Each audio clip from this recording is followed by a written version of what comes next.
What are the pros doing that allow them to improve insanely quickly? I analyzed over 20 Rocket League videos and condensed all the best tips into this video.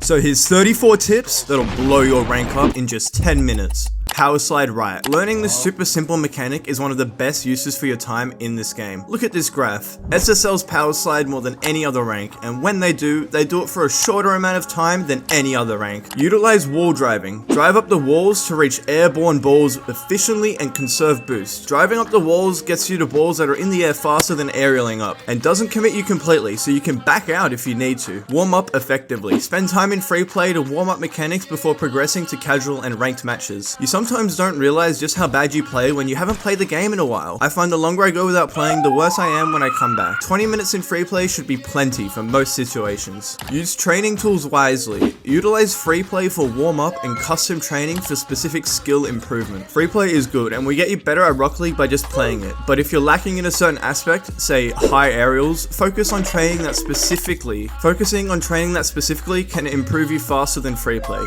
Training packs are essential for this, and the more you can identify problem areas, the better. Focus on effective training techniques. Avoid practicing methods that could lead to developing bad habits. Seek proper training strategies. For example, if you don't learn how to correctly fast aerial when first starting the game, it may slow your overall progression as you keep practicing it incorrectly. Play in slow motion. Practice playing in slow motion to enhance your perception of game speed and improve reaction times. Slow motion can help you become more creative, as you have the time to think about exactly what you're doing, and eventually implement it into your normal speed gameplay. You can experiment with slowly raising the speed until you're at 100%. People have benefited from this. Fakes. Fakes can be your downfall. You throw possession away in the hopes that they throw it right back. Done well, and when little other options exist, they can, however, be extremely useful. Use them sparingly, but keep them in mind. Limit boost usage in free play. Manage your boost effectively by disabling unlimited boost in free play settings. I wouldn't recommend doing this every time you're in free play, but it can help if you struggle with managing boosts in-game or running out of boost mid-aerial. Avoid no man's land. This refers to the space on the pitch between your goal and the ball, where you're too far away from the play to pressure any loose balls, but too far up to make any saves. This is where you are when you see those balls flying over your head with you having no possible way of getting to them. Bump effectively. Bumping or demos can be one of the most useful things in this game, clearing the path for your teammate and disrupting the other team's rotations. Look for bumps after a failed attack before you immediately rotate back. Practice weak areas. Focus on improving skills you're not proficient in, rather than solely practicing favorite mechanics. Mindlessly air dribbling in free play has its place, but if you can't even shoot the ball well, you need to be honest with yourself and spend at least a little bit of time grinding shooting drills. Watch higher level gameplay. Watch gameplay of players slightly better than you to learn new strategies and techniques. If you took two players, one who watched high level gameplay and one who only played the game, the difference in skill and Rocket League IQ would be pretty noticeable. Save replays of good games. Capture and review replays of your successful games to analyze later on. See what you did well and why it worked. You can also switch to your opponent's point of view to see exactly what they would have seen and better understand why you were successful.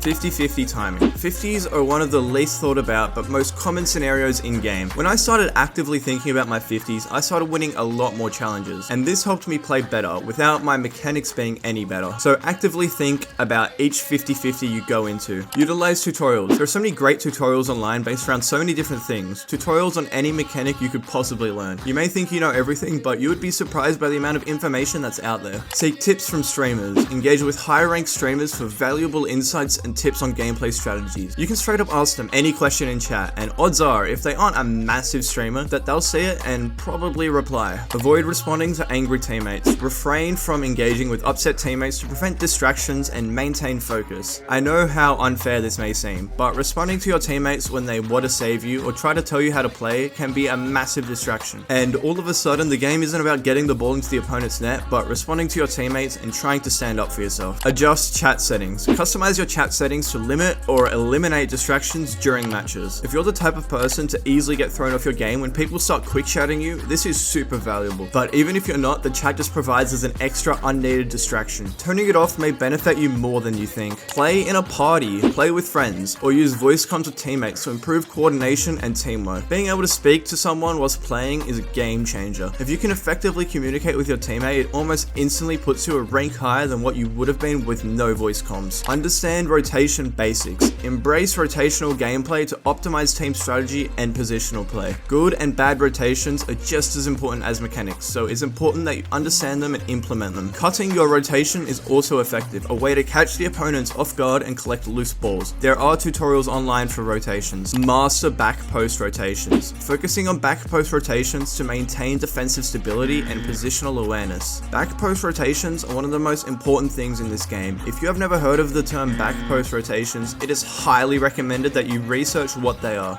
Value mini boost pads. Prioritize collecting mini boost pads strategically placed around the field to maintain boost and stay in play. The big boosts are important, but can serve as a lure to put yourself out of position and temporarily out of the game. Avoid boosting at supersonic speed. Save boost when you reach supersonic speed, as it won't increase your speed further. Some people are in the bad habit of continuing to boost when supersonic, but once you're supersonic, a simple flip or a wave dash can maintain your speed. Balance between car cam and ball cam. Start using car cam primarily for boost and gradually incorporate it for tracking teammates and opponents. It's super quick and easy to switch between the two and can help your positional understanding massively. Car cam is particularly useful when the ball is above you, so you can switch from ball cam to car cam to better see your opponent. Using car cam during mechanics can also help you see the exact point of contact between the car and the ball, helping you get more accurate and powerful touches. Limit flipping. Only flip when necessary, as flipping commits your car to a direction until you land back on your wheels. Wave dashing gives you the same speed boost but without committing you to a single direction. 1v1s. I could make an entire video on the benefit of ones, and I actually might sometimes, so subscribe for that. But the main point of 1v1s is taking full accountability for your actions. It's a game mode that is Rocket League improvement on steroids. You learn to aim to be 100% sure of all your actions, because any failure and without a teammate behind you, the ball is in your net. If there was one single thing from this video I would recommend, it would be this. I know it can sometimes be boring, but please try and play it, because once you get used to it, it can be very fun. Embrace learning curve. Understand that improvement in Rocket League requires practice and familiarity, and initial gameplay struggles are normal. Try and enjoy the process of improvement and find ways to have as much fun as possible whilst improving. Understand car hitboxes. Despite the variety of cars, they share 6 distinct hitbox types, influencing gameplay and personal preference. The Octane hitbox is most commonly used by players and pros, with the 2 main cars using this hitbox that players use being Fennec and Octane. Utilize flicks. Flicks can be one of the easiest mechanics to understand the basics of, and once you can do them, it becomes a main source of goals. Understanding how the ball interacts with your car during a flip to create a flick is one of the most fundamental skills you need to learn to improve in this game. Optimize camera settings. Customize your camera settings beyond default for better gameplay visibility and control, prioritizing adjusting field of view and disabling camera shake. You can watch pro gameplay online, find camera settings that you think look good, and copy that pro's settings. Shoot the ball well. The aim of Rocket League is not to hit a flip reset, it's not crazy air dribbles, it's scoring. The number one way to score more goals is by practicing shooting, so if you could only practice one thing for the rest of your entire Rocket League career, it should be shooting. So practice shooting. Utilize free play. Using free play is the quickest way to improve your mechanics. Most pros train primarily in free play and is the most effective way to increase your speed of play, car control, and your general mechanics. Backboard defense. When you think of defense, you think of protecting the goal, but more often than not, the mistake that leads to a goal comes from not protecting the backboard. If the backboard is free, double taps become so much more viable, and they're one of the hardest shots to defend because of how close the opponent is to your net when they make the final touch that is the shot. Terminology. Here's 24 terms you should know in less than 90 seconds. 50-50, when 2 players contest the ball simultaneously, often resulting in an unpredictable outcome. In net, positioned defensively within the goal. Dodge, a quick flip maneuver typically used to hit the ball. Wave dash, executing a flip